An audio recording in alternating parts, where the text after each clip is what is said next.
Sometimes the best stories in golf aren't found on tour. You'll find them at the back of the range. And here's your host, Ben Adelberg. Welcome again to the Back of the Range Golf Podcast. I'm your host, Ben Adelberg, and this is episode 18. Just wanted to take a quick moment to thank everyone that's listening and enjoying the podcast. Tom from Orlando, Trevor in Dallas, Adam in Idaho. Yes, I received your emails. Thank you very much. I'll be sending you some towels or hats with the Back of the Range Golf Podcast logo on it very soon. If you're wondering, hey Ben, I want a towel, I want a hat, well, send me an email. Let me know what you think of the podcast, and you never know what might just show up at your front door. I've been getting some questions recently about future guests. Believe me, I want to promote the hell out of these future guests, but I need to wait until everything is official before I do. But I can tell you about one very special guest that will be making an appearance very soon on the podcast. This month, we will welcome Golf Channel's college golf insider, Steve Burkowski. We had a great conversation recently about college golf, his start with the Golf Channel, and his experiences interviewing the stars of the PGA Tour. Trust me, you do not want to miss this episode. This week, though, I had a chance to sit down face-to-face with Greg O'Mahony from Jupiter, Florida. Greg has been fortunate enough to call me a friend for many... I meant to say that I have been fortunate enough to call... Oh, never mind. Greg was a 3-time All-American at Nova Southeastern University in Davie, Florida. He led that team to 2 conference championships and was inducted into their Sports Hall of Fame in 2014. Greg has played on countless mini-tours all over the country, most notably the Minor League Golf Tour in Florida, where he is 8th in career earnings. The highlight of his professional career was when he Monday qualified into his hometown tournament, the 2011 Honda Classic. Greg has played all over the United States and Europe, chasing the dream of professional golf, and had countless stories to share. In fact, because of this interview, we're going to do something a little bit different this week. So let me let you behind the curtain just a little bit. The editing team... Who the hell am I kidding? I don't have a team. It's me. Anyway, these episodes are edited, and I try and keep them around 45 minutes to an hour in length. But when I recorded this episode with Greg, I quickly realized that this would be the first 2-part episode of the Back of the Range Golf Podcast. There was just too much good content to leave on the cutting room floor. So stay tuned for the second half of this interview with Greg that will be posted later this week. That's right. You're getting 2 for the price of... Well, this is all free, so that doesn't work. But anyway, you're going to get 2 episodes this week, so I hope you enjoy them. Before we get started, you know the drill. We're on Instagram. Check us out, the Back of the Range Podcast. The website, thebackoftherange.com. That's where you can find all the episodes. That's where all the information sits for the podcast. And if you need to contact me at any time, ben@thebackoftherange.com. I really appreciate how you all have been sharing the podcast with your friends, but please keep doing it and leave reviews in Apple Podcasts. You can also listen on Spotify. If you are listening on Spotify, shoot me an email. Let me know how that's working out. So without further delay, Greg, you're at the Back of the Range. Oh, it's great to be here. So before we get into your vast history of golf accomplishments through junior golf and high school and college and playing professionally, let's drill down to some of the real serious and hardcore questions. How do you pronounce your last name, and give me at least 4 different ways that it's been butchered? Okay, so O'Mahony, kind of like Oh My Honey, but real quick. It's kind of how I tell people. I've gotten it butchered O'Malley, Mahoney. One time, actually, my first year at Q School, I'm out in Beaumont, California at pre-Q, and the guy goes first on the tee from Tequesta, Florida, Greg. And it just stone cold stops. I mean, he's not wrong, right? No, he's not wrong at all, but it was one of those moments where I was like, wait, they all got their last names. Where the heck's my last name? I mean, you're not at that level yet. Well, Actually, you're at a greater level than they are. I mean, it's Prince, and it's Sting, and Greg. I didn't have my symbol yet, though, was the problem. I didn't have a logo. Didn't have anything. We're going to work on that. Okay. So before we get into, like I said, before we get into this, this is the first episode here at the Back of the Range that is actually done in-house in studio. So if the quality sounds good and there's extra giggling involved, it's because we're actually doing this face-to-face as opposed to the other guests on the podcast that have all been over the phone. So you'll have to bear with me. this will be different for me. Well, I will tell you that you are a great host. You did offer me a nice bourbon on the rocks when I walked into the Back of the Range podcast, which is a great fitting for golf these days. Absolutely. Well, the studio offers, we try and make our guests feel welcome. So, so tell me, you are, as you said, Tequesta, Florida. That's where you grew up. It's where I grew up. Yep. I'm one of those locals that when I would tell people usually say I'm from Jupiter, Florida, because nobody's ever heard of Tequesta, Florida. Sure. And people go, no, where are you really from? And I used to laugh and say, I actually went to elementary, middle school, and high school in Jupiter, Florida. So you're like a unicorn. Yeah, I guess. Yeah. Well, I'm actually one of them also. I'm a native Floridian too, so we do share that. So how did you get into, we kind of start these episodes off in a similar fashion. We'd like to get a little bit of background on how you got into the game, how you started playing golf, what piqued your interest. Give me your earliest memory of golf and when it really kind of became important in your life. So my earliest memory, I'd have to say it was when my dad owned a cabinet business up in Stewart, and on his lunch breaks, he would take me over to, I think it's called Golf World 76 now, and he would go he'd tee up 10 golf balls for me, and I would just whack away with a 3-wood all day. And my dad was a saint because I remember he'd tee me up 10, I'd whack him before he even got to hit 1 or 2 balls. So his relaxing lunch break away from dealing with all of his clients was to take his son to the golf range, which was awesome. But, I mean, I'd hit 3 buckets and he'd hit maybe 25 shots. Okay, so the addiction set in pretty early, like this was your thing. Yeah, like I absolutely despised preschool. So I remember the few days that he would make me go, it was awful. And then a lot of times he would just say, you're coming to work with me today. I don't know why they even paid the preschool bill, to be honest with you, because there was no point for me to go there. I don't think I've ever heard of anyone say, like, I can't handle preschool. It's really not my thing. The classes aren't challenging enough, and I don't feel stimulated intellectually. So let's just go ahead and skip past the early days. We're going to fast forward just a little bit here. Tell me about the experience you had playing junior golf, and what was that setting like in the Jupiter Tequesta area? What kind of opportunities were afforded to you to work on your game and then, transition into playing it collegiately? Well, it was really cool. So there's a par 3 course in Jupiter called Jupiter Dunes Golf, or it's called the Little Monster. And in the summer, they used to have camp for kids. I believe it was something like $60. We'd get camp on Tuesday and Thursday nights.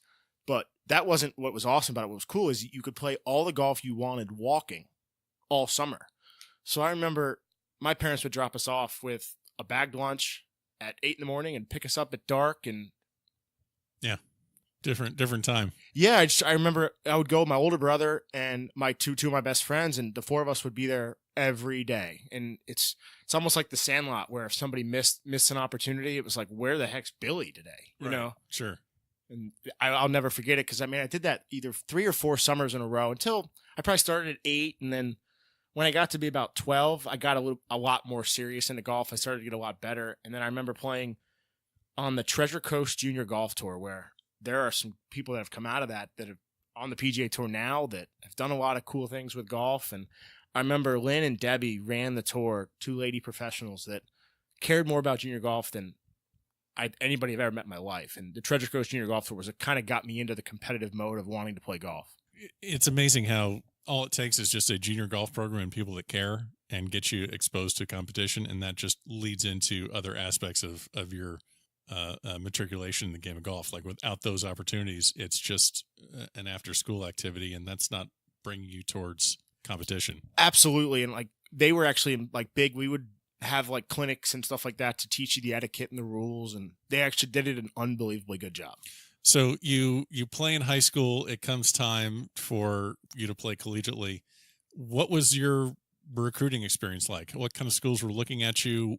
Tell us a little bit about where you actually ended up playing and what that process was like. So I would say I was a good junior golfer, maybe a late bloomer to where I was crazy competitive. I mean, I would win events on the Treasure Coast Junior Golf Tour, but on the bigger stage like the AJGA and maybe this Florida State Junior, I never really did great. I almost qualified for the U.S. Junior one year, but I didn't really blossom until kind of late in my senior year. I was recruited by University of South Florida. I remember Rollins College, Oglethorpe wanted to sign me pretty much in the early signing, but it was a Division III school in Atlanta, Georgia.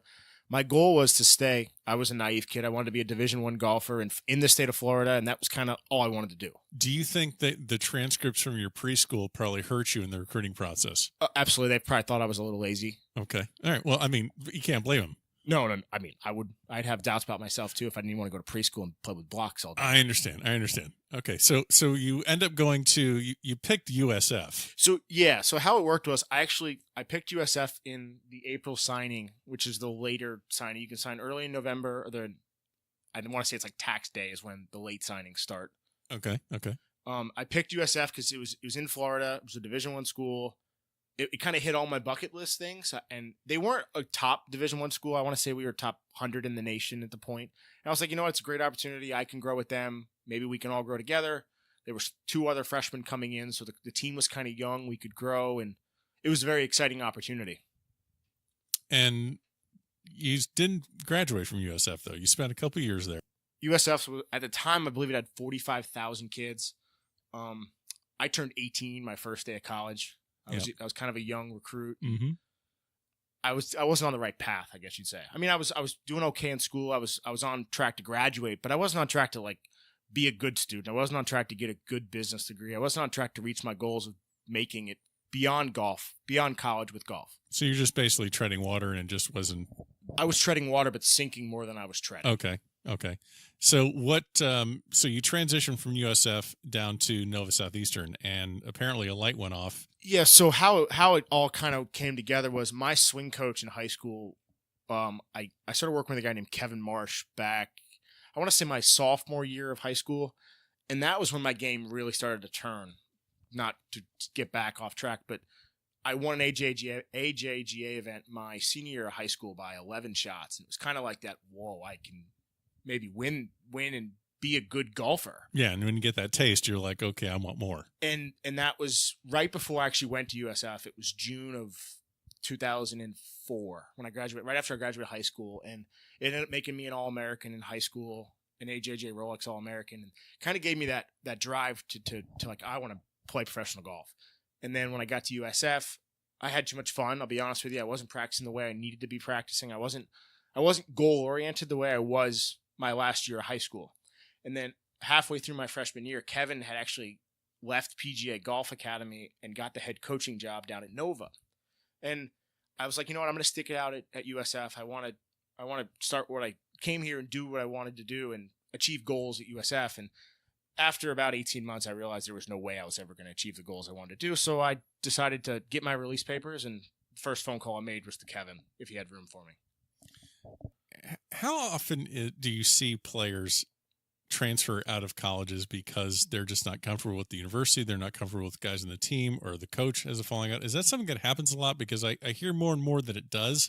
Something I never really thought about. You go to a school and, hey, for better or for worse, that's your school. Yeah, it happens. I think it happens a lot. People transfer. People maybe will leave early because of it. I mean, golf teams are really small, especially at the Division I level with Title IX rules, where at USF, we were only allowed 8 players. So think about it, 8 players, 5 travel.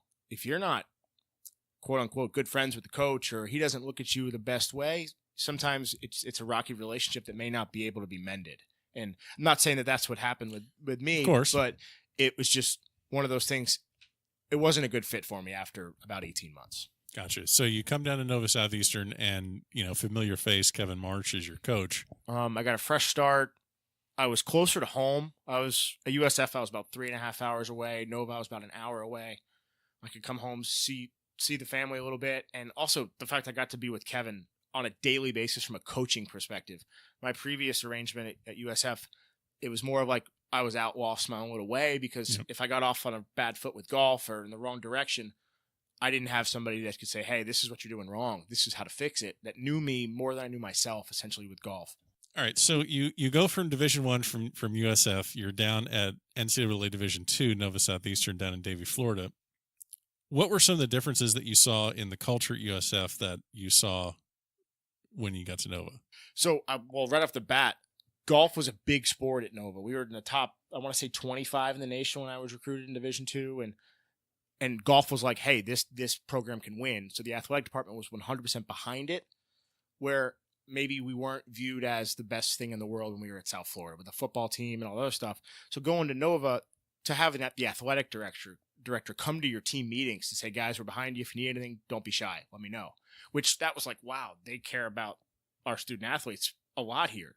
And then just the fact that Kevin was so goal driven and oriented that he was always a plan that I didn't have for the 2 years that I was at South Florida. Not to get completely off topic of this serious conversation about college golf, but it is college first. It's not just golf. So let's throw some people, gently under the bus here. Give me an embarrassing story about your college days on the team at Nova Southeastern. Oh God, there's so many of them. I can go from pick the most legal one that we could share on a podcast. Well, embarrassing moment was, I remember it was my first month and I'm at school. We had a hurricane come through, hurricane party. Half the team ended up swimming in the pond out front of my apartment. And then sure enough, multiple of us had missed workouts the next day, to where Kevin had that sense of humor where if you're the one that screwed up, you didn't run the suicides. The rest of your team ran the suicides and you'd have to sit and watch. Oh, that bastard. Yeah, it was one of those like, oh my God, I messed up bad. So the whole team's running and you're sitting there, It was me and one other guy that were sitting there. Gotcha. Yeah, kind of partner in crime. Oh, man. Terrible. How was the ladies team at Nova Southeastern?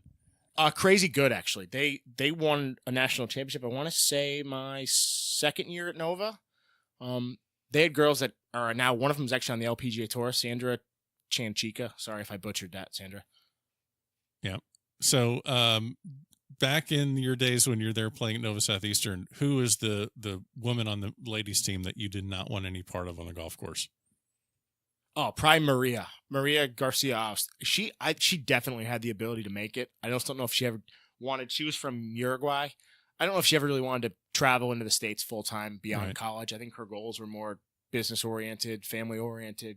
Sure, but she was so good. I was very impressed with her game. So you have a great career at Nova Southeastern. You get inducted into their Sports Hall of Fame, and you leave school. And when did it start becoming a reality to you that you started thinking, okay, I'm going to try and play professionally? Like, was there a point where, was there any doubt going into it? Was there issues in formulating a plan on how I'm actually going to accomplish this? When did that start taking shape? It wasn't obviously right after graduation. Walk me through that. So the light bulb kind of hit me like, you know what? I think I can make it. My senior year, I want to say I finished top 5 in like 6 tournaments in a row. I ended up becoming Conference Player of the Year and an All-American again that year. And it was just one of those things where fellow coaches were coming up to me like, what are your plans? Where are you going to start playing next year? And I was kind of like, well, maybe I should start putting a plan together. And I had some good friends behind me. Mr. Podcast himself, Ben, helped me a lot. And go on.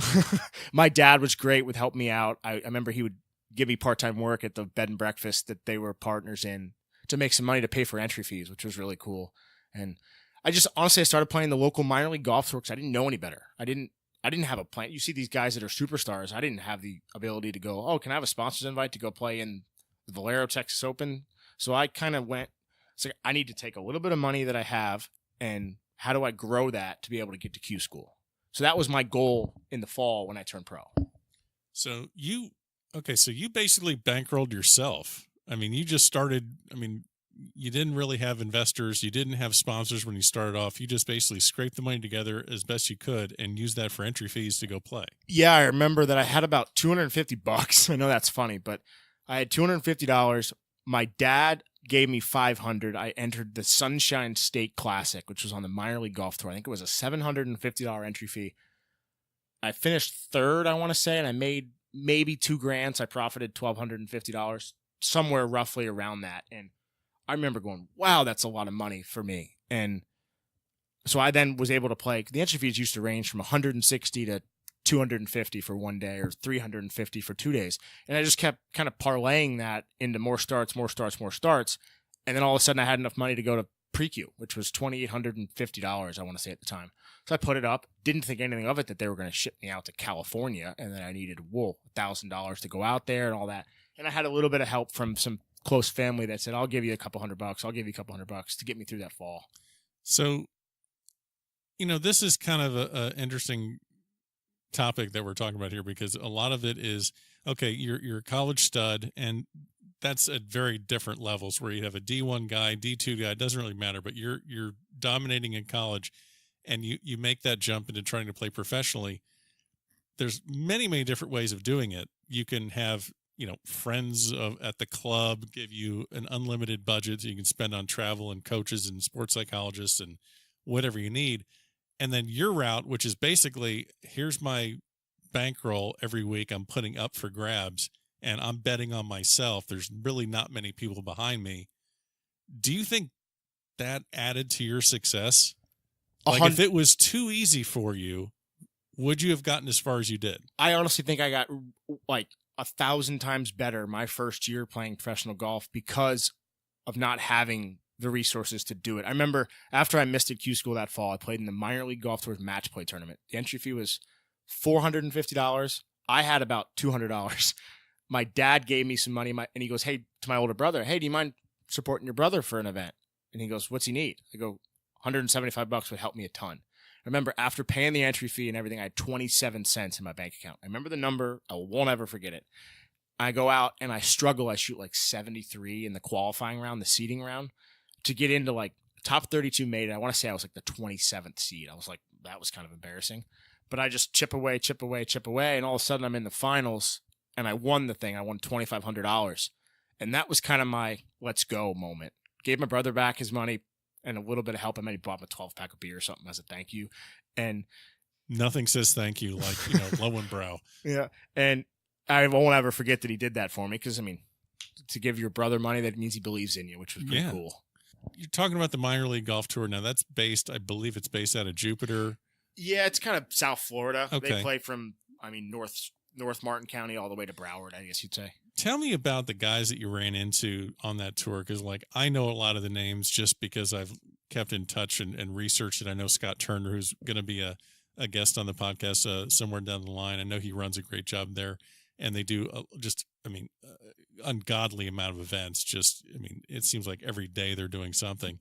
Speak to the minor league golf tour as far as how it helps you prepare for the next step, and what are the benefits? What are some of the drawbacks? Just speak a little bit about that. Yeah. So what's good about the minor league golf tour is it's to make any money, you need to be winning. If you're finishing 4th or 5th every day, you're profiting $50, $75, which that's great. You're not losing money. You're getting some experience. It's great. But to make money, to be able to go, I'm going to go chase a Monday, or I'm going to go move on to a bigger event that can make more money, you need to be winning. And it really taught me how to win. I think I won something 25, 30 times on that tour. Somewhere around there. And honestly, it was all because of having to win. Be like, how am I going to get to that Monday qualifier next month? Well, if I win a minor league for $1,000, I can go do it. And just for the record, you currently are 8th in the career money list for the minor league golf tour. Did you know that your winnings are over $100,000? I did not know that. Didn't know the exact number. I just knew that for the first 2 years of my playing career, I self-funded myself through the minor league golf tour. Yeah, and living at home though. Yeah, well, but if you're able to do that, I don't think people listening truly understand what kind of an accomplishment that is, because, like you said, in order to make any sort of profit, you need to be top 5, or you need to win. You need to not lose money. You need to beat about 50 players. Yeah, well, so their formula was a little different than your typical mini tour event or your typical kind of event that isn't just on TV. So your typical mini tour event usually the top third would make the cut. The minor league golf tour pays out top 50%, but only the top 25% get a break-even check or more. Okay. So it's great for guys to, if they have a little bit of money, to prolong their playing ability. Harder for guys to make a ton of money to really platform forward. So the guys you see who may be above me, the Dan McCarthy, for example, or the Steve LeBron, who Steve's played on the PGA Tour. Dan McCarthy's having a breakout couple years on the web.com tour. Justin Hicks is up there. He's made a lot of that money probably in the last few years. And another one, Ben Silverman, who I kind of played a lot and dueled a lot with Ben. He's a great guy. And he did what I did a lot, self-funded himself for multiple years without a sponsor until he found a sponsor later, which helped him grow, play in Canada, and and eventually get to the web.com tour. So you play the minor league golf tour, and that's literally just keeping you afloat while you wait for the next session of Q school. Exactly. Yeah. So I waited for the next session of Q school. I wasn't ready to go to Q school my first year out of college. I was nowhere near ready. I did it because it was the thing to do. You were a pro, you go to Q school. So learning experience, got through pre-qualifier, finished 5th or so there. And then I remember I missed getting out of first stage by 1 stroke. And I remember one of those things, I wasn't even mad because I knew deep down in my heart I was not ready to move on. And everybody's like, oh, bummer, you'll get them next year. And I'm like, I kind of was like, is it weird that I feel like I accomplished something? Yeah. And it was awesome because then the next summer, which is we'll call it my second year of playing. What year is this? Let me kind of level set for people listening. So you graduated college in 2009. Okay. So now we're in like 2010, 2011. Yeah, so 2009, I went to Q school, got through pre, missed at first stage. Okay. 2010, I remember I borrowed $1,000 from my aunt to go to Iowa to play the Waterloo and the Cedar Rapids Open. Yep. Which, kid from Florida, I've never even sniffed or thought about going to Iowa. Why would I? Right? Is this Iowa? Is this heaven? There you go. No, so it was great. And I remember getting out there going, these are some of the nicest people I've ever met in my life. I immediately felt welcomed. It's the Midwest. Very, very welcoming people. Yeah. So I played in the Waterloo Open. I remember I didn't know a thing about the events. I was just a naive. I was 22 years old or 23 years old at the time. And I go out and I shoot 5 under the first round on a shorter, kind of tight, I don't want to say a quirky golf course, but a course where you can shoot 1,000,000 under, but you can also shoot 80 really fast if you're in the wrong spot. Right. And I shot 5 under the first day, 67. And then the second day I go out and I'm 6 under through 8 holes with 6 birdies. And I'm at way early because the leaders had shot in 63. It's a 2-day shootout, $50,000 to the winner. And I remember looking at the board. I'm 11 under through 26 holes. And I see that somebody's 14 under. I'm like, how the heck are the leaders 14 under already? Just I didn't know a thing about professional golf that I thought I knew, that I should have just put my head down and kept going. Yep. And I remember I kind of struggled my way in. I ended up shooting 5 under. So I shot 10 under for the week. I finished 7th. I made like $2,800 or $3,000, somewhere around there. And I remember going, well, that's awesome. I can pay my aunt back and I got some extra money now. That's the first thing that popped in my head. Sure. So then the next week is the Cedar Rapids Open. You're out there for 2 weeks and you play 2 events. It's great. They're an hour apart from each other. And I went into the next week totally free rolling in my head because my trip's paid for. I'm paying back the person that helped me out to get me here. I go in there and I actually lose by a shot and finish 2nd place. And I make $8,000 or $9,000. So all of a sudden I turn my $1,000 loan into just over 11 grand, I want to say. And this is late in the summer. It's mid-July, late July. So I'm like, wow, I have money for Q school now. I don't really have to worry about Q school because I'm still living at home at this time. Sure. So my expenses aren't through the roof. And I remember going back home and I immediately was like, I need to keep playing. I'm playing well. I need to keep playing. I think I had shot something 20 or 21 under par for 5 rounds of golf, which that's pretty good. Which was like starting a trend for me that I was getting a lot better. Yeah. And I remember I went out and I won 4 or 5 minor leagues that fall before Q school.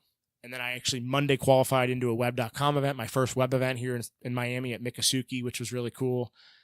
And then, but I missed the cut. I shot 1,000,000, wasn't ready for it. I go to first stage of Q school. I was exempt through pre-qualifier that year. I go to Q school and I win first stage by a few shots. Shoot 18 under for 4 rounds of golf. I'm like, cloud 9, ready to do this. I now have a belief in myself that has grown a lot.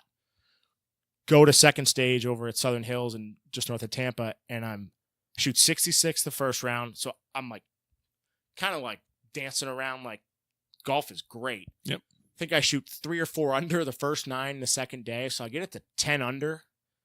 The number ended up being 6 under to get out, and I wasn't one of them. A little bit of lack of experience, maybe getting ahead of myself. Learning experience. I remember I made a bogey and a triple on a par 5, the back 9 that second day, and it just kind of all the air was gone. So let's kind of talk about the aspect of playing golf for a living and making it your job. A lot of times, you're watching people play professionally on TV and you're just seeing them, courtesy cars and private jets and everything looks great. Describe for me the parts of the job that aren't fun. Well, okay. So when my first 3 years, I didn't have any financial support, like real serious financial support to where I could pick and choose a schedule. Okay. When I was by myself fully, I used to have to look and be like, okay, where are the cheap flights to get to a Monday? Where are the cheap rental cars that I can go for 2 weeks and just go drive? And I remember picking and choosing and going. I qualified for a web event in Lawrence, Kansas one year, actually. I played at, it was University of Kansas's home golf course. Alvamar Golf Club. I played, they have a private and a public golf course there. Yep. And the way the web qualifiers used to work is there would be 2 golf courses and there would be 7 spots on each golf course to Monday into. So half got shipped to the private, half got shipped to the public, and you couldn't choose. They just assign you where you want to go. And I remember I was just coming off of a mini tour event where I made a little bit of money. They actually didn't end up paying me, so I didn't make any money. It's part of the problem that's friendly. We can get into. I remember it was like the best thing that ever happened to me. I'm in a small town that I've never been to before. Not that Lawrence is a small town, but small town. It was small for me growing up in Florida, sure. And that was one of the best learning experiences of my life. Was Monday qualifying into that, figuring out I'm fully on the road by myself. Okay, I need to extend my rental car. And what's the best way to do it? Do I just call and extend it and pay whatever the fee is? Do I drive the hour back to the airport to rent a new one via Priceline for $9 a day? So so the challenges that you had are just navigating the financial aspect of, okay, flights and cars and hotels. What's the shittiest hotel you stayed in? Oh God. Honestly, there's so many that if I had to pick one, it would be years later when I was at European tour school in Portugal. Okay, well let's stay domestic right now. We got a whole other episode that's going to be about international golf travel. But give me the worst hotel or rental car story, just where you just were like, I need to quit this game because this is too much. One of my last years of playing, I was in, what is the name of that town in just north of Florida border in Georgia? I was playing a Swing Thought Tour event. And I'm telling you, my food options were Hardee's, KFC. I don't even know, some local diner that reminded me of My Cousin Vinny with the lard scene. I'm like, where am I and why am I doing this? I remember I had just gotten engaged and I'm like, I don't even want to do this anymore. In my head, it was like, why am I sitting in this small town USA in a roach motel that I think I paid $65 for, sharing it with a buddy because you had to. It was the only way to make any money. I think we actually cleaned the hotel when we got in there. That's how bad it was. Ouch. That's not good. No. And that's not the only time I've ever done that. I've cleaned where you're like, I need to wipe down where I'm going to put my toothbrush in my toiletry bag because it's gross. Wow. No, it's not all private jets and 5-star hotels. I promise you that. So what about the golf aspect of it that isn't fun? I mean, obviously that, you're going to run into you're going to catch some bad hotels, some bad, rental cars that aren't there, or flights that get bumped.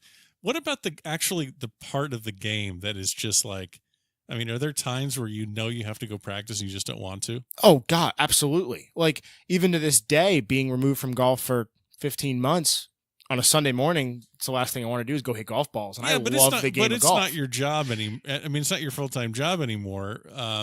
But, I mean, when you're in the thick of it and, like, you go shoot those 68s and you're running hot, you're running well, do you have to force yourself into go to work on your putting, or like what do you do? I will tell you that was one of the hardest things was when I did a stretch of Mondays where I don't think I shot over 69, but I didn't shoot under 67 in 4 or 5 of them in a row, and I didn't get in any of them. So you're close. You need to practice. You need to keep getting better. So you're shooting 4 under on golf courses that are tipped out at like 7,400 yards, and you're like, yeah, I'm not good enough. And it crosses your brain for sure. And what could you possibly go back and work on after shooting 68s on a 7,400 yard golf course that's basically tipped out to as tough as, you just 15 to 25 footers. Yeah. Because those are the ones that make the difference between shooting a 68 and a 64 is when you look back on the rounds that you got hot. Yeah, there's days where you're hitting it to a foot 8-9 times and you're hitting your driver great and you're hitting 5 irons to right in front of the green, chipping and putting, making easy birdies. It's the days where you're hitting it to 20 feet and you need to shoot 65. You have to make the 20 footers. Okay. So tell me a little bit about the closest experience you've had to playing in the PGA Tour. You have played in one PGA Tour event, correct? Yep, I'm Monday qualified in my hometown event, actually, the Honda Classic. Okay, so walk me through not just that Monday qualifier, but all the Monday qualifiers you've been into. Is it less stress and less pressure because you just need a career day? Well, I don't want to say that it's less pressure, and I don't want to say you need a career day, because when you would sign up for a Monday qualifier, if you don't truly believe that your good game is good enough, then you shouldn't be doing it, in my opinion. So I knew going in, this was after I had gotten some success and realized I was better than I thought I was when I left college, Sure. was all I have to do is play good. I don't have to play amazing. I just have to play good. If I go and shoot 65, I'm going to get in a lot more times than I'm not. And if I viewed it like a minor league golf tour event where you pretty much have to shoot 65 to win, all I have to do is go win a minor league and I get to play in a web.com tour event, or I get to play in a PGA tour event. So when I Mondayed into the Honda Classic, I got to play a course that I knew pretty well, Maiku Lakes, which is a driver's golf course. If you drive the ball well there, you're going to play well. It's very narrow off the tee, and driving was always my best part of my game. Sure. I hit it relatively long and I hit it relatively straight. So to have that advantage where I'm hitting wedges into holes where guys are hitting 7-irons because they're laying back with a hybrid off the tee, I knew I had a chance at that golf course. And it was one of those days where I got a great pairing. I played with Matthias Gronberg, Swedish guy, Yep. who was super nice. He was on the back half of his career, kind of winding down, having to be back in Monday qualifiers again. But he actually pushed me on, was helping me, got out of my way when it started to get near the crunch time. Really awesome guy. But when I achieved that goal of Mondaying in, it was like, whoa! I can always say that I made the PGA Tour, yep. Whether it be for a week or for full time. I achieved one of my goals in life. So you get through the Monday qualifier at Maiku for the Honda Classic. Which year was this? Did you play? 2011. Okay. You're walking in. You've played many tours for years. You scraped by with Roach Motels and mini tours that aren't paying you the winnings that you deserve. Missing flights, you're going through hell just to get to the show, and you get to the PGA Tour. For people that don't really understand the behind the scenes things of what it's like to play in a PGA Tour event, obviously we see this stuff on TV. Walk me through the first week. Walk me through what happens right after you sign your card and you're in. So I was one of the last groups. I want to say I was the third or fourth to last group in the Monday. So I didn't have that nail-biting wait for 4 hours like a lot of guys get, which was a huge plus because I had just dealt with that in the Miccosukee qualifier. Actually, it was 2 Monday qualifiers in a row that I qualified for, because I qualified for the web event at Miccosukee. It was back then, it was a nationwide tour in October, which was the last event you could qualify for on the web for that year. And then this was the first Monday qualifier I did of the next year. So I went 2 for 2. And Miccosukee, I was the second group off. I waited for 9 hours. It was awful. Couldn't eat lunch, couldn't do anything. Nervous wreck. Sure. And then Honda, I was I got one of the last tee times. It kind of almost made me feel more laid back because you get a late tee time. The greens aren't going to be fresh. It's going to be windy at South Florida. I'm like, oh, it's kind of a bad draw. I'll just go play golf. Sure. Mentality. Went, played golf, shot 66, making the sloppiest bogey you've ever seen from the middle of the fairway on the last hole. I could do better. I could make a sloppier bogey. But anyway, go ahead. So I remember I get in at the last group posts, and my buddy Russ Cochran, who I had gotten to know pretty well over the last month, the month before this, kind of took me on his wing, gave me a little bit of mentorship, giving me ideas, was in the last group. Tell the listeners what Russ Cochran has done in his career. Well, Russ is a lefty. I call him Lefty. That's how I call him. And it's very clever. Go ahead. So I always go, Lefty has won on the PGA Tour. He's won the Senior British Open. He's got to be up there with top 25 senior career money earners, I would assume at this point. So he knows his shit. Yeah, knows his shit for a guy that doesn't have the most pure move on the planet. He'll even say that himself. So anyway, Russ comes in, shoots a 68, mind you. He's 53 years old at this point. Nice. There was no 67 shot that day. So there was a 65 and 3 66s shot that day. And then there was a bunch of guys at 68. And I bumped the 68s out. Gotcha. Russ comes in, shoots a 68 and goes, "Damn you, Grego," in his Paducah, Kentucky accent. And gives me a fist pump.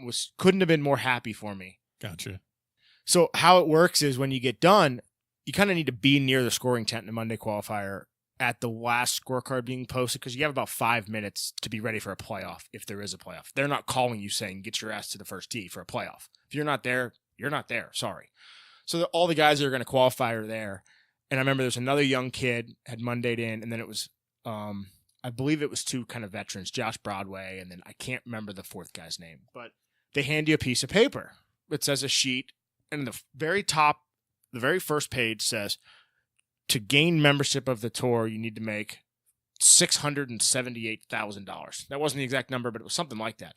And I remember going, what are they giving me that information for? Because if you get whatever top 150 on the money list is, you're a temporary member for the remainder of the year. Yep. I remember looking at it going, I don't need to know that. I need to know where the heck I'm going.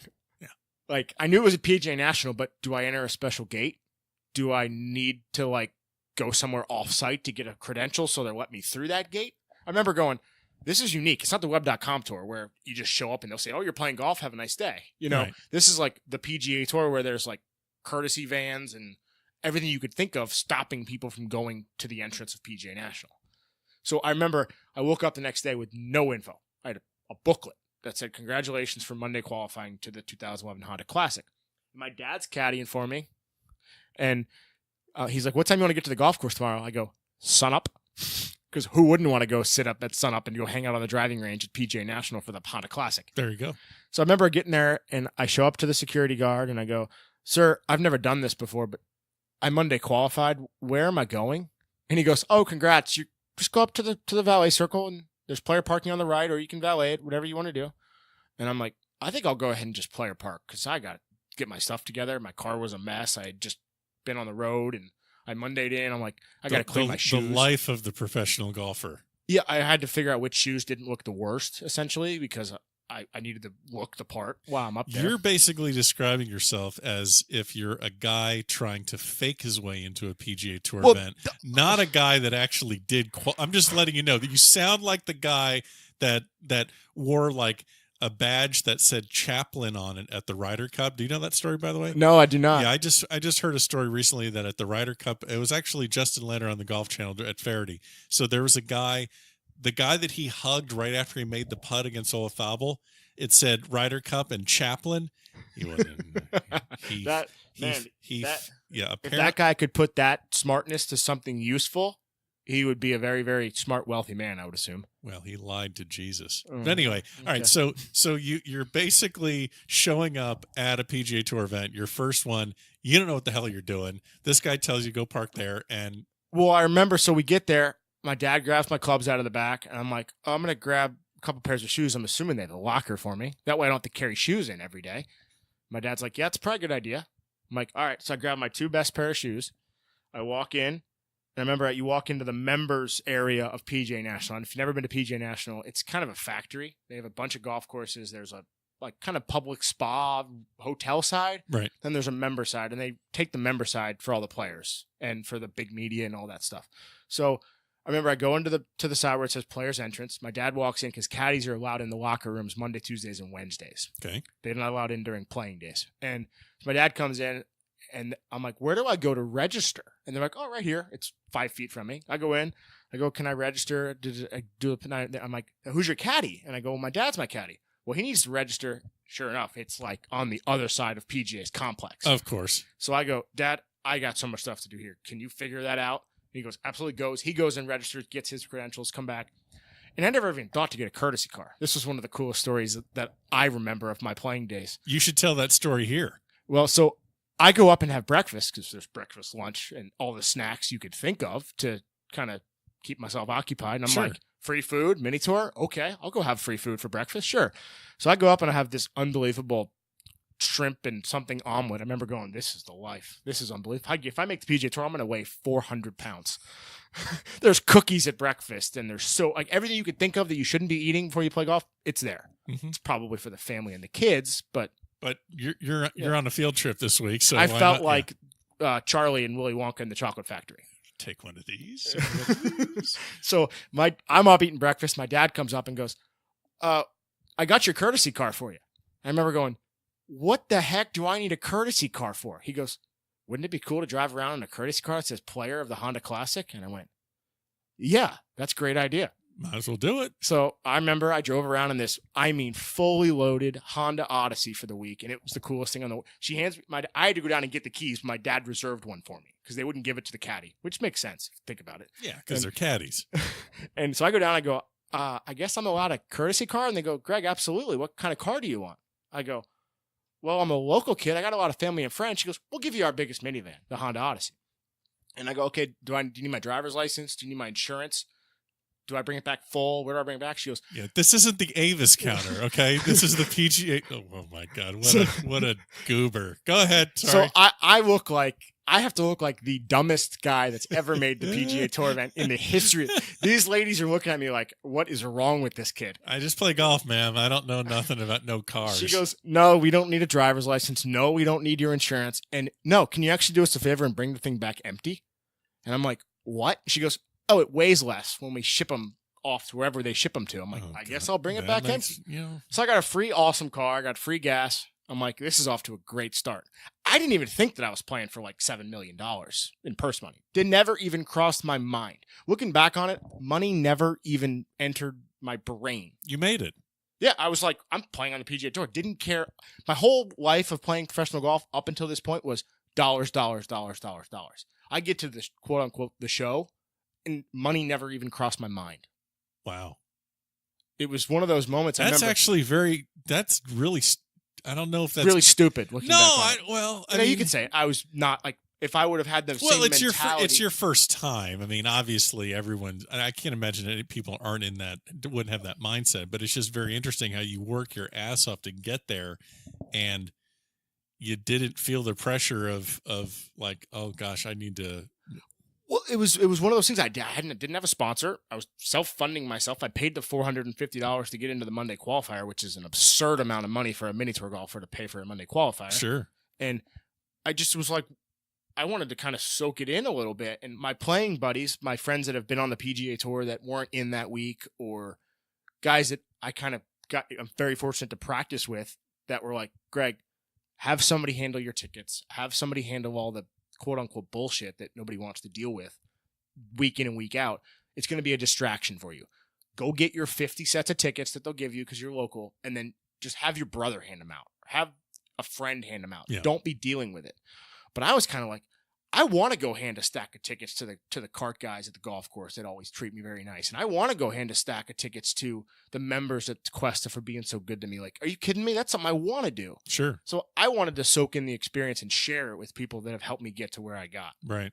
So you tell me about the practice rounds, or tell me about some of the other stories with just the entire week. I mean, we could fill up this whole damn episode with this tournament, it sounds like. Oh, it was one of those things. I remember I was like, man, I can get some free gear. I need a new set of wedges. I remember thinking, I need wedges really bad. I was a Titleist ball, shoe, glove, hat guy, but they don't give mini tour players all the equipment they can think of unless you're a superstar right out of college, which I was not. I was not a Jordan Spieth. I was not anything you could think of like that. So I was like, I can get a set of wedges. That'll save me for later in the year. I'll save them for when I need them for come fall. Sure. I can probably get a set of irons. That'd be kind of cool. I'm a Titleist kid. They'll give them to me. So I just was like, I took the practice round to kind of get the stuff I needed taken care of, order it or whatever I needed. The morning of the Tuesday, the first day I'm allowed there. Then I went, well, crap, this is my only time to play a practice round because Wednesdays are for pro-ams. Right. So it's about 10 o'clock in the morning at this point. And I'm like, I'm going to go play the golf course to my dad. I'm like, I've played it 1,000 times growing up, but it's PGA Tour. I better play a practice round, see what it's like. There's rough that's like 4 inches thick. So it's a little bit different. So I remember I walked over to the first tee and I'm like, do I like put my name on a list or how do I play? And there's nobody there with a list. It's just an empty tee. It says nobody can tee off the 10th hole past 9 in the morning or something so that you don't cut in front of people that got early tee times. I'm on the first hole. I'm like, well, that doesn't apply to me. I guess I'm going to go play. And I remember up comes the little tiny hill from the putting green, Chris Stroud. Chris Stroud goes, hey, you mind if I join you? And I went, you want to play with me? Sure. Come on. Let's go. So Chris Stroud and I played a practice round, and he was picking my brain he's a foodie and a wine guy. He's like, where's the best restaurant in town? So I tell him straight where to go. Like, this is my favorite place. Go there. What's the name of that place? Oh, the Food Shack, by far. There you Not go. even close. We'll give them a plug on the show notes. All right, Food Shack. I'm like, you got to go to Food Shack. They got a great beer list. I'm not a wine guy, so I was like, I couldn't tell you what to order for wine, but the food's unbelievable. It's healthy. It's good. It's great. Go there. Okay. So we play a whole practice round. At the end of it, he gives me a hug. Like, play well this week. Go kick some butt. Which he didn't need to do that. No. He didn't need to take me under his wing like that, and it was really cool. So that was my practice round story. Okay.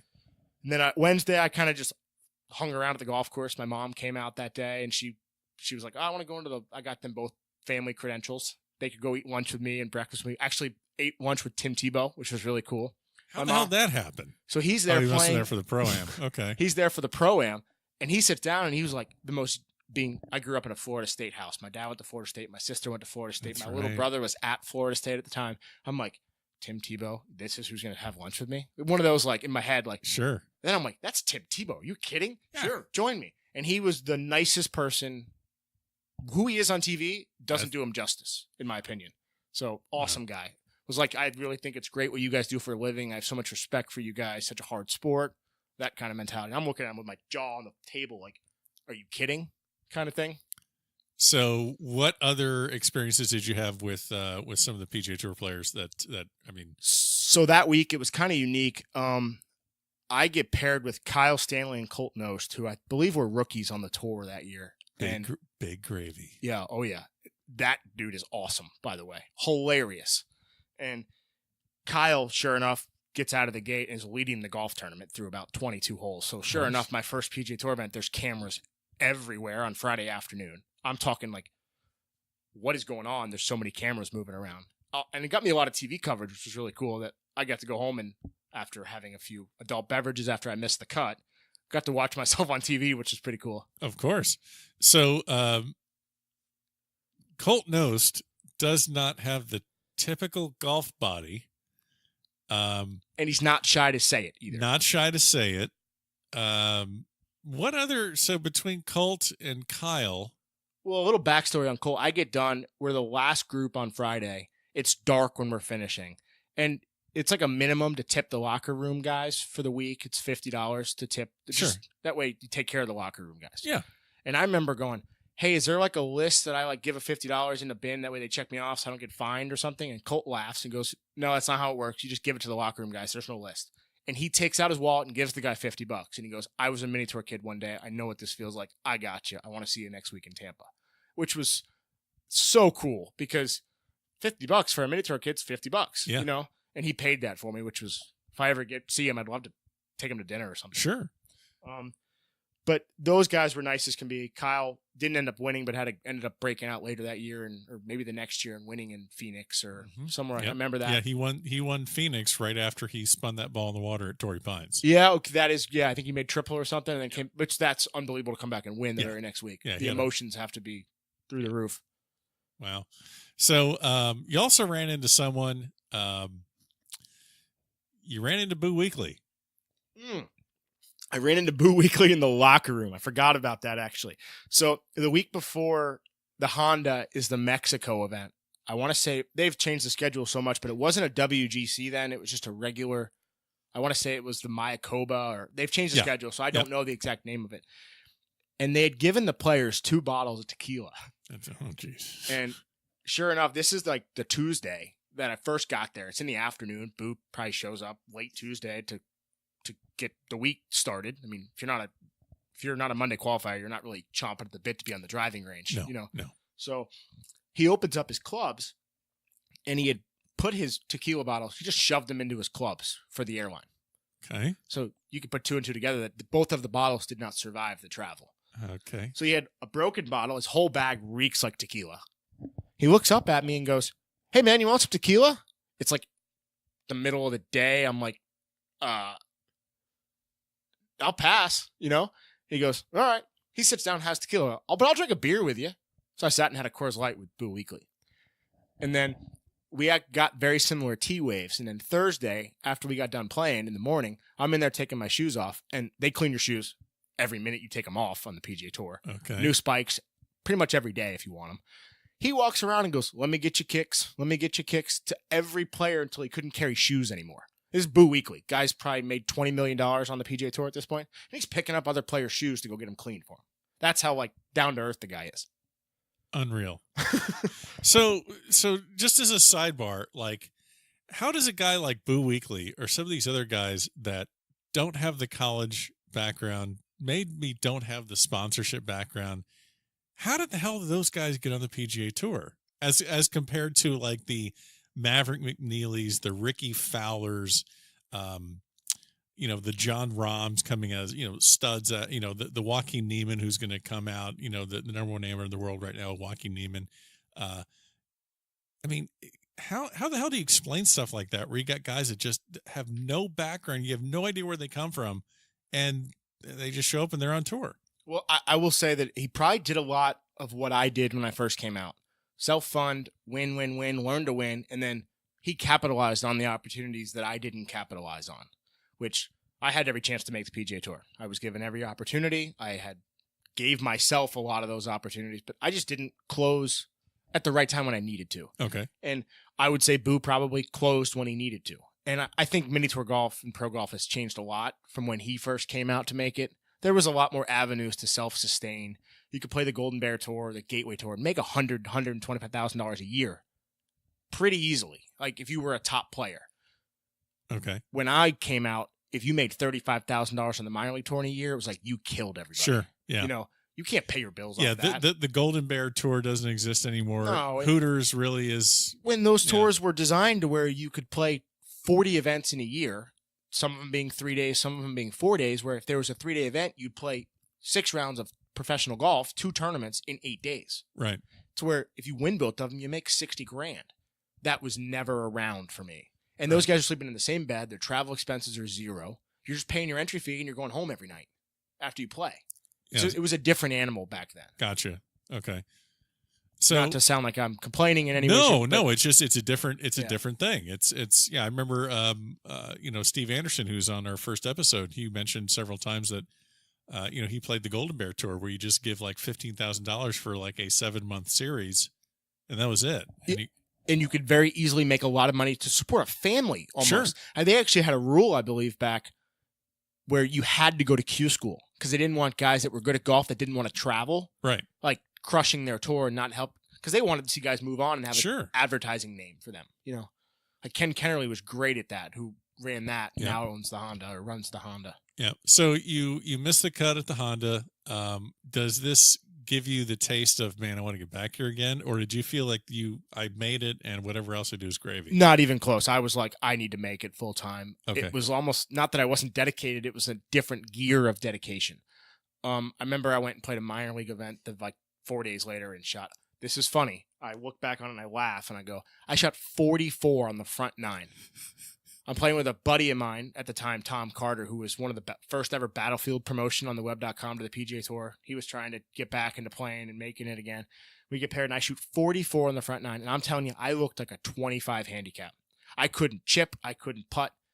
I turn and shoot 30 on the back 9 to shoot a crowd-pleasing 74 to not get a check, obviously. But at least it was...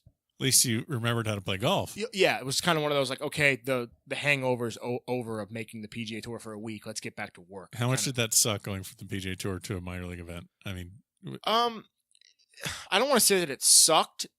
I look back on it. I remember a few months later going, man, it would have been nice if I would have made the cut and made 20, 30, 40 grand.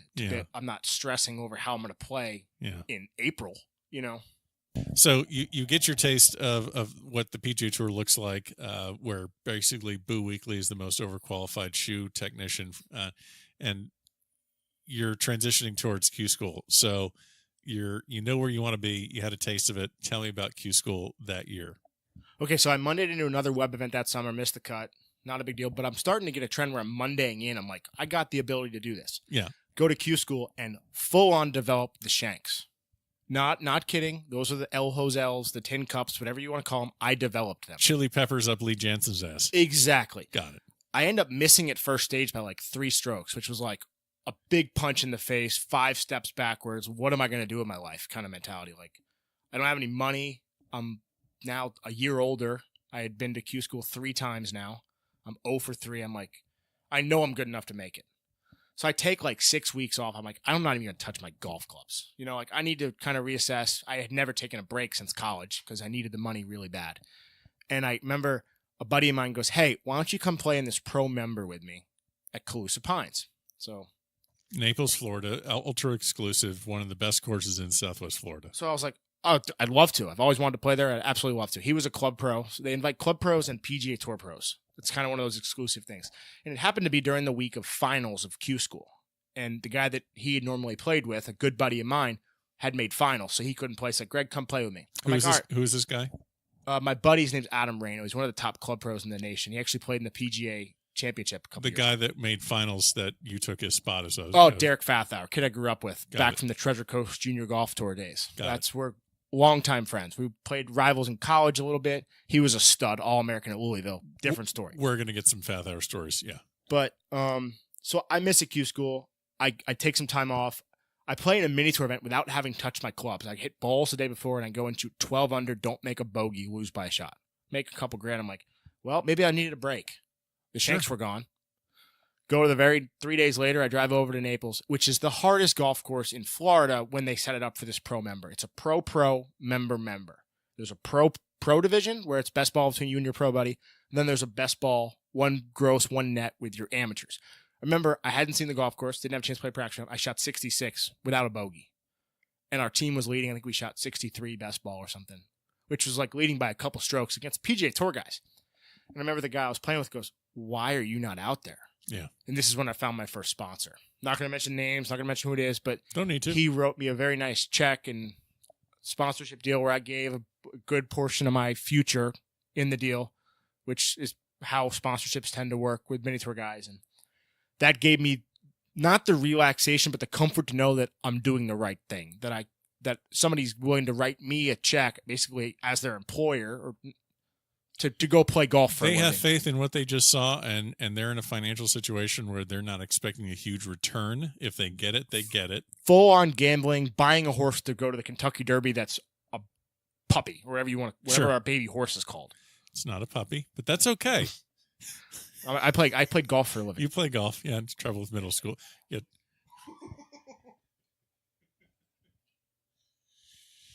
So preschool, got it. Blocks. 1 + 1 = 2. A puppy horse. Okay, so the guy cuts you a check, takes the financial pressure off, moving forward. Q school, you don't get through, you take your break. Mm-hmm. So is this around the time that you start exploring the other tour, European tour? Well, this is when Joe so generously gave me the ability to travel. This gave me the ability to travel, like not be an in-town kind of stud, right, to try to be a country, see if I can take my game anywhere. Sure. Sure enough, I find out I have a break in my wrist that January. I can't try to qualify for the Honda. I have to take about a month and a half to 2 months off to heal my wrist. I had it dislocated. I had been playing on a broken wrist and didn't even know it. Got some financial security, and all of a sudden my wrist started killing me. So fixed my wrist. I joined this tour called the National Pro Tour. It was sponsored by Golf Week at the time. Okay. And it traveled all over the country. It did 3 weeks in California, 3 or 4 weeks in Florida, Texas, the Midwest, all over. I actually go out and I win my third event out for $22,000. My sponsor is super pumped. I'm like, wow, this is cool. That's the biggest check I've ever had by far. I may have made a check for $5,000 funding myself. Sure. But that gave me even more, like, I can play anywhere in the country. So later that summer, the tour's in the Midwest, and I Monday qualified for another web event. It was like a 7-hour drive from the next event. I remember I'm like, you know what? I'm staying with my old assistant coach, Ryan Jamison, who's now the assistant coach to Paul. I'm sleeping on his couch for 6 weeks. Saving money. Just because I had a sponsor didn't mean I didn't want to save money. I needed to be able to get to the next week. Sure. So I'm staying on his couch, enjoying.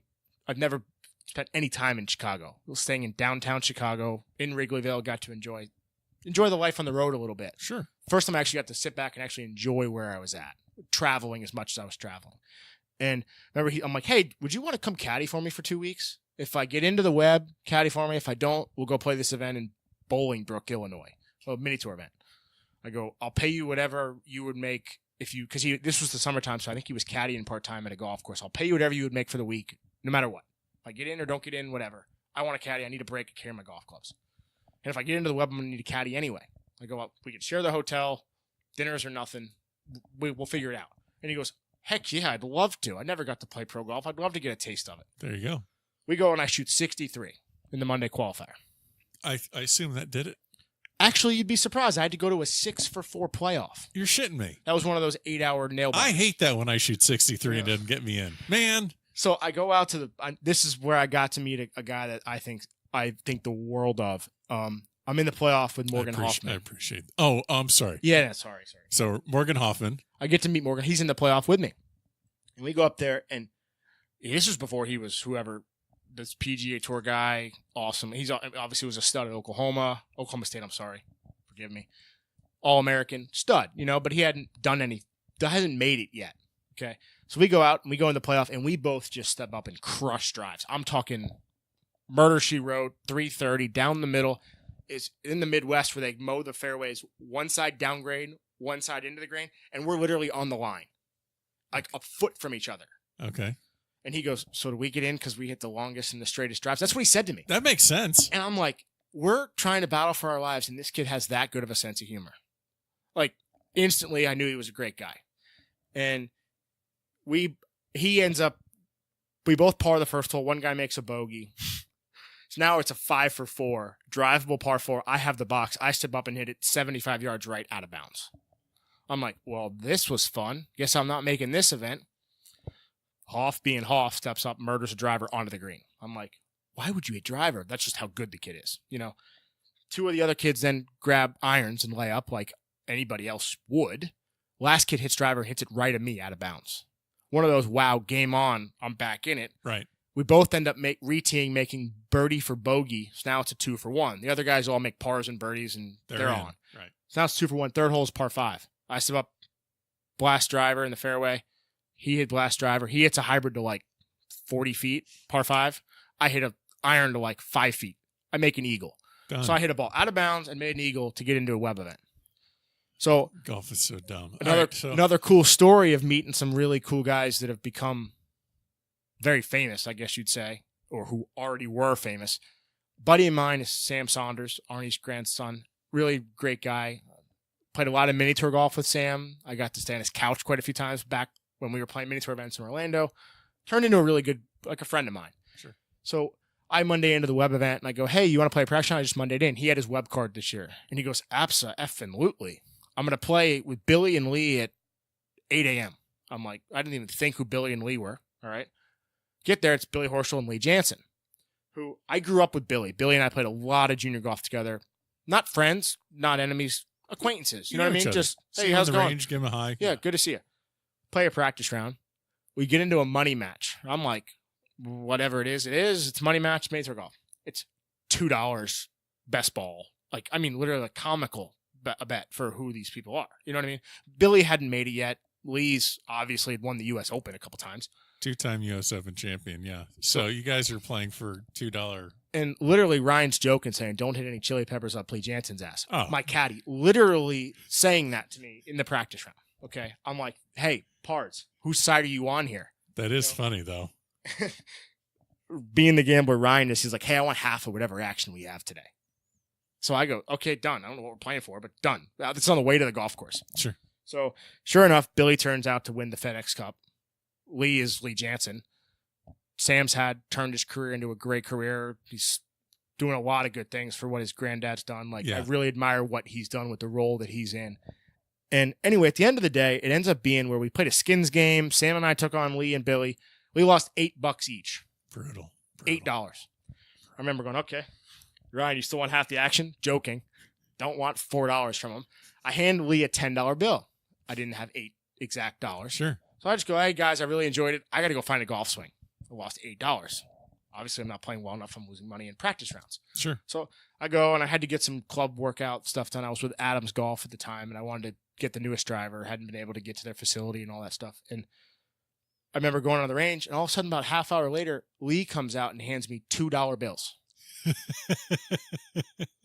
I'm like, tight ass. I'm like, what is this? And he goes, you gave me a 10, and you only owed me 8. I kind of went, oh, thanks. And he goes, when you win a bet, you win what you win. When you lose a bet, you pay what you lose. I don't want to owe anybody. A bet's a bet, whether it's $1 or $5,000. And I kind of went, I just had a 2-time U.S. Open champion walk from his lunch to come hand me $2. How cool is that? Yeah, that's it's different. And I remember the look on Ryan's face, like, what in the heck was that? That just happened.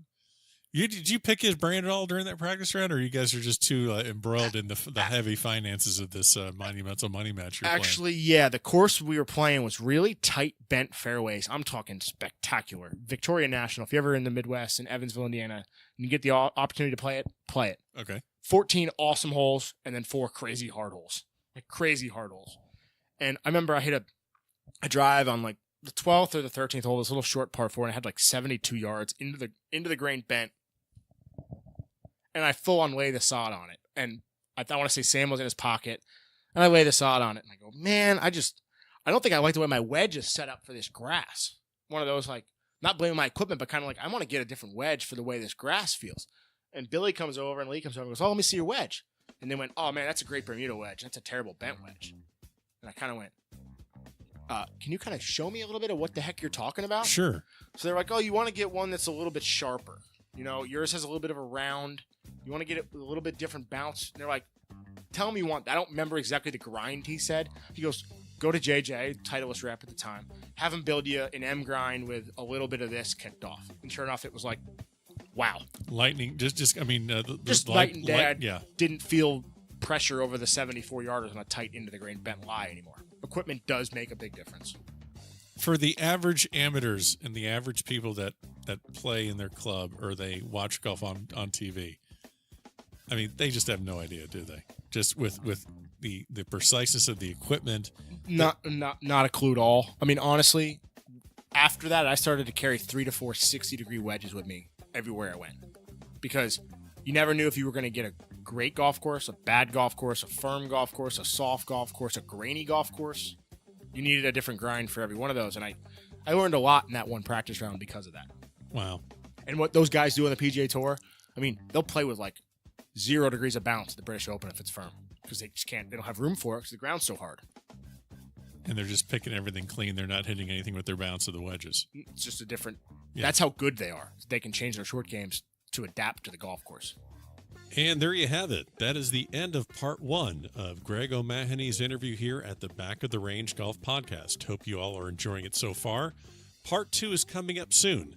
So tune in. Don't forget, follow us on Instagram. Thebackoftherange.com is where you can get all the information you need. And we'll see you soon here at the Back of the Range.